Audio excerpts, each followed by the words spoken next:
Okay, I'm Chris Watton. I'm a meditation teacher. I'm Dan Keneally and I'm a meditation teacher. So today we're going to look at the positive experiences that we might get outside of the meditation practice. So when we're not sitting on the meditation mat Okay. and in our daily lives, is anything coming through to you?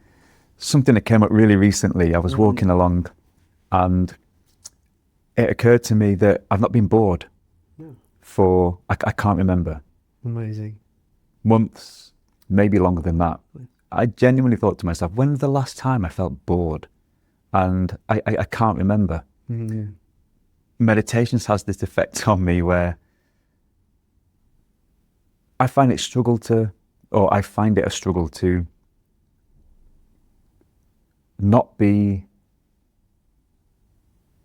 content is probably a strong word, but I never feel the need to do something if I'm not doing something. Yeah. And I used to get bored all the time. You know, a restless mind, always looking for something to do. If I wasn't doing something, I would get bored and look for something to do. Yeah. But that's completely disappeared from my personality. I'm happy to sit and do nothing, but be completely at peace with it, and enjoy the moment as well. Yeah. Really enjoy it. Strange. Yeah, and I think it's really relatable about, you said like previously, like you felt bored a lot. Yeah, I can really relate to that. And just that I was always felt like I was chasing something. I'm not sure it was my ADHD or what, but there's always chasing after something. I was always bored. Yeah. I'd love to hear what that feels like. I'm imagining it's like a calmness, maybe a trust in yourself and in life. And Yeah, I think the main thing I put it down to is a complete reversal of a previously overactive mind, which was the main reason why I got into meditation all them years ago. Okay. Overactive mind, as many people have. You know, my mind's too busy, always thinking, can't turn it off, intrusive, all of the above. That slowly but surely has subsided. I still overthink occasionally, I still ruminate occasionally, but nowhere near to the extent where it became an issue for me on a daily basis for so many years. And I think having that space and a mind that no longer runs off with itself allows me to enjoy that silence and those quiet times and quiet moments because I know what it's like to be the complete opposite. So I've almost got the A and B test.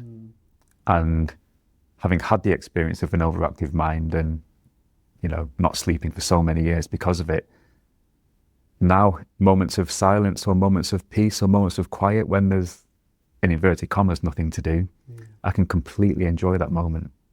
And I really, really cherish those moments as well, because I know what the alternative is and was. Yeah, beautiful. And I know from about you about some of the benefits that kind of calmer mind can bring, like sleep and maybe more productive, perhaps. But I don't know if you want to talk about some of those benefits.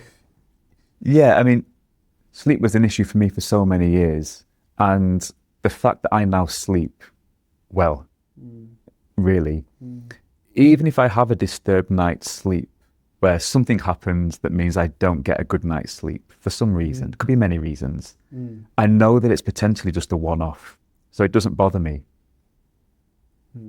I think if you think that sleep is a problem or experience sleep being a problem, and you know that it's happened night after night previously, if you're having a bad night's sleep, you know that it could potentially mean it's going to be a bad night's sleep coming up over the next few days as well. And that can be a bit of a vicious cycle to get involved in. Yeah.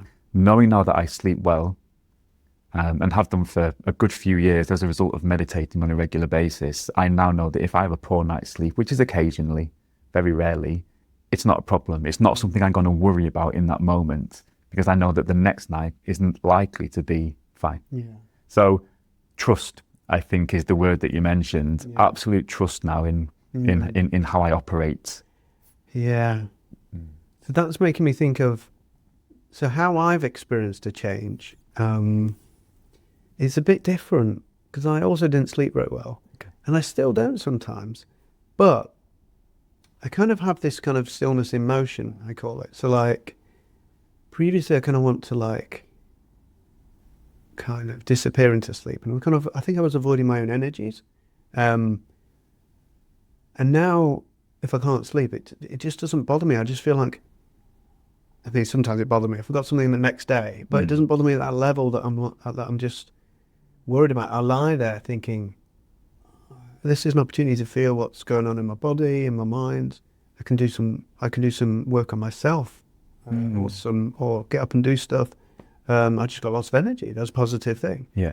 And it also shows up in my daily life that I'm a bit more I move around a bit. I'm less sort of, don't know what the word is, stoic or not stoic, still. Mm-hmm. I move more, but there's a stillness in that motion. I think, and I'm more expressive.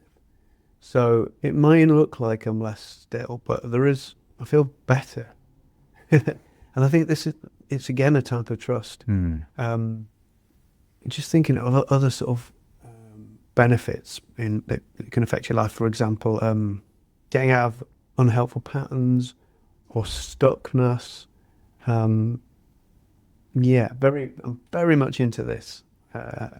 So the patterns is big, huge. Especially for me, my addictive behaviours have drastically reduced. Whether I was looking for that dopamine hit, when I think to myself how I used to be for decades, I was probably looking for happiness in all the wrong places. Lost, mentally probably quite lost. Meditation has really given me a self-trust, self-awareness, self-confidence in my ability to choose better decisions.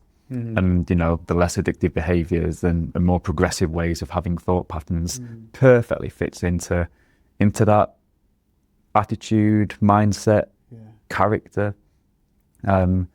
I can say no more easily to temptation than I used to. I don't think I used to be able to say no, quite simply, for a long time, which has its own issues because you find yourself in situations where you kind of repeat unhealthy behaviors and bad lifestyle choices that clearly don't serve you. Now meditations allow me to zoom out and that trust in myself to actually see the bigger picture and decide, what I think is the right thing to do. Massive, like one of the biggest benefits that meditation has given. And I see it in other people. I see it in other people that have meditated for a while and they're making better lifestyle choices and they're happier with the decisions that they're making.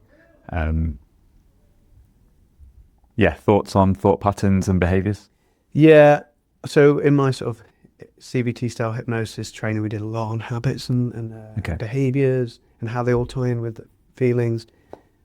I think I had a similar sort of patterns with in my past, and the way it kind of resolves for me in mindfulness and meditation, but particularly mindfulness, is it's almost like it slows it down. And I know it'll be the same for your style of meditation. It's almost like you kind of have this, everything slows down, and so a situation or an event or something will normally creates a feeling, and then you'll have a thought and an action or in some order of those things, and they were tied in. When you have the mind's calm and you kind of work to the nervous system's calm, it's like it goes in slow motion. And there's also a type of awareness that's kind of watching and going, it looks like a thought to do that habitual pattern just popped up. Temptation. But it's kind of, instead of fishing and you caught the thought, you're kind of just watching the lake, I suppose. It's a nice analogy. And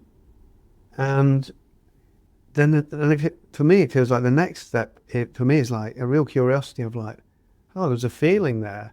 And below that feeling of like, just, I want to do this thing is like, maybe I was a bit worried about something, or there's something I'm not seeing. And I want to be that full version of myself that can feel whatever the situation, almost whatever the situation, I can instead of just reacting, I can be there for myself completely. And that's a different type of seeker. I think in the past I've sort of been seeking something, but there's a kind of a seeking here that's positive.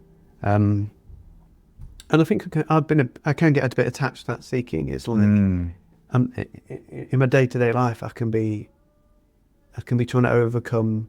It can end up that I try to overcome life in a way, and I've just got to. And life says just do it a bit at a time. You can't get too bigger than your boots. You just got to take it a step at a time. So yeah, hope that made sense. That was a bit of a long-winded reply. Yeah, no, it ties into a need, or less need, I guess, to acquire stuff. Whether that's physical stuff or emotional stuff. You know, we talk about emotional baggage. Emotional baggage, physical baggage, stuff, that there's less desire to look for happiness or fulfillment in the material world around us. The simplest way that I can put it. And it's really hard to put your finger on that shift in mindset. If you're a person like me who used to acquire, I'd shop, I'd buy things, I'd spend, when I didn't need to, and I'd just accumulate physical stuff, thinking it was, I need this. Clearly you don't. No one does. So that switch in your mind that says I've got less need to acquire stuff, and I've gone completely the opposite way now. I've got rid of all my possessions, everything, near enough. 99% physical stuff gone. So I don't really have anything. Yeah, I'm much happier. So what it was that I was acquiring, I didn't need, so it's that, less object, more subject. Yeah. And that's a real beautiful shift that you can see in the outside world, because you have less desire for physical and material, and more desire to have that contentedness and fulfillment from a practice like meditation. So that might feel like being on the better path, the right path. Yeah. So previously, perhaps being on the wrong path. Yeah. This might feel like being on the right path. Which is why people say about meditation, I wish I'd have found this 10 years ago. So many people. But you find meditation when you're meant to find meditation. And people wouldn't be at that point to search for meditation had they not gone on that path that they were on. It may have led them to a completely different place. So there can be no regrets about lost time when it comes to a meditation practice. But whenever you learn, a lot of people do feel that, I don't need as much stuff. That what used to give me joy, or I think gave me joy, no longer does. I don't own a television. I haven't done for 18 months now, and I don't miss it. The idea of sitting, thinking back to my previous self, sitting on a sofa watching television on an evening for hours and hours, that now sounds like madness to me. It sounds, what a waste of time, when there's so much beauty in the world that you can be exploring, outer and inner. So it's, the experiences and benefits that you see outside of meditation can extend to the relationship that you have with the physical world compared to the relationship that you have with yourself, and that shift in balance. Fascinating journey to go on, but really hard to describe. So we've touched on so many benefits there. So like knowing yourself better, being on the right path, maybe that's fulfillment in life, feeling in control of and not being in patterns.